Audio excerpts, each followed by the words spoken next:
Hi, you're with Julian on the Brown Note, and if you want to stop banking crisis and banks collapsing, regulate the frigging banks.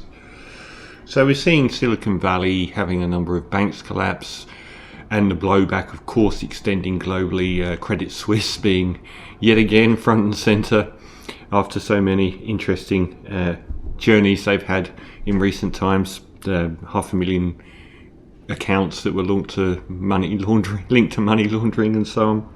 There's always talk when this happens, and there's always public indignation and journalist indignation. Who's going to pay for it? Who's going to bail them out? But why isn't there any talk about reintroducing all of the financial and banking regulations that were removed that stopped this happening, that literally protected America from any major financial crash for 40 years, and that since being removed have led to a continual boom and bust economy where stock market crashes, bank fails, company malfeasance is common? How many financial crashes have there been since we removed these regulations? This is between Regan and Clinton, two acolytes of economic neoliberalism. So Reagan came in the 80s when everyone was in love with the idea of Wall Street for some reason. And it didn't really exist in the manner it existed then. And one of Reagan's most prominent roles was to reduce the amount of regulations. And Clinton, they both were equally to blame here, but Reagan was the birthplace of economic neoliberalism. It was called Reaganomics for a reason. Makes me laugh when people try and say it's the Democrats when it was actually used to be called Reaganomics. Within the first decade, we saw savings and loan collapses in the 1980s, Fannie Mae, and we saw, the start of massive corporate malfeasance with people like Enron. And all of this came as a result of them taking all the rules off of people that will act on greed. They need these rules in place. We had things like the Glass-Steagall Act and many other regulations overseeing what we knew were the worst instincts of very greedy, reckless people who get rewarded for taking massive gambles and never pay when they lose. It's like going to Vegas and winning big for a day and then losing everyone's money the next day, but the house pays it for you. Why would they ever care? So under Clinton really pushed to remove any remaining semblance of oversight of banking and financial regulations. So we saw the once sacrosanct split of a savings bank and an investment bank. We saw that rule removed. So we didn't want to have your savings connected to a bank that makes bets on the stock market. And what happened? Loads of them collapsed because they were all taking out. Another part of this was the leveraging. A bank used to have enough money to pay out all of its savings accounts.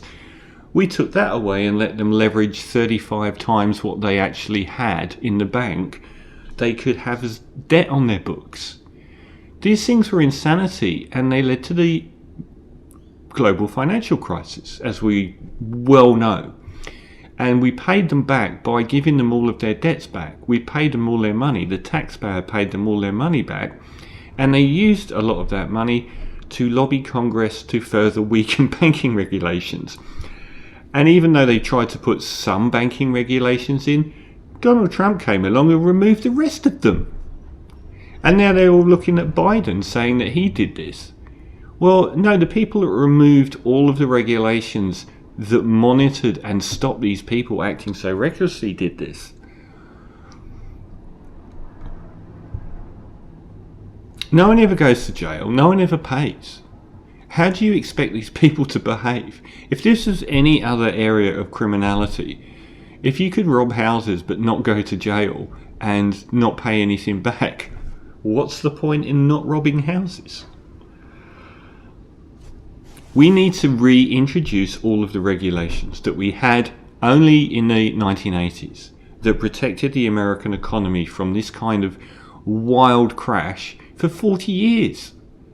And economic neoliberalism came along and went, actually a very small group of people can intermittently make huge profits, and whenever they lose massive profits, We'll get the taxpayer to pay for it.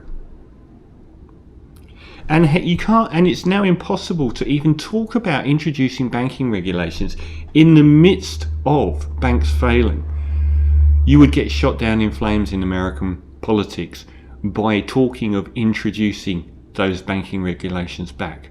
And it doesn't help when there's a revolving door between the largest investment banks in America like Goldman Sachs and the chairman of the Federal Reserve in America being one of those top Goldman Sachs alumni, and the people teaching in Harvard Business School coming from this same group of people. They have the same ethos. They're not going to do anything. Someone that is one of the top people at Goldman Sachs isn't going to go to the Federal Reserve and recommend that Goldman Sachs is regulated. This is nuts. And they don't, it's always the taxpayer that pays somehow or other. They say that they're not paying this time, but it always comes back to it, doesn't it? And they still pay their bonuses, even when their banks collapse. The rich keep their money, no matter how badly they gamble. They need to be hit where it hurts, in the pocket and in jail. They need to have their money stripped for them. The guy that ran investment bank Lehman Brothers into the ground was worth $500 million and had 6 jets, and he didn't lose anything despite his bank collapsing as a result of what he did. They never include losses in their profits. They make profits one year, we made this profit. Everything's wiped out the next year. They just forget about it because we're picking up the check in some way or form.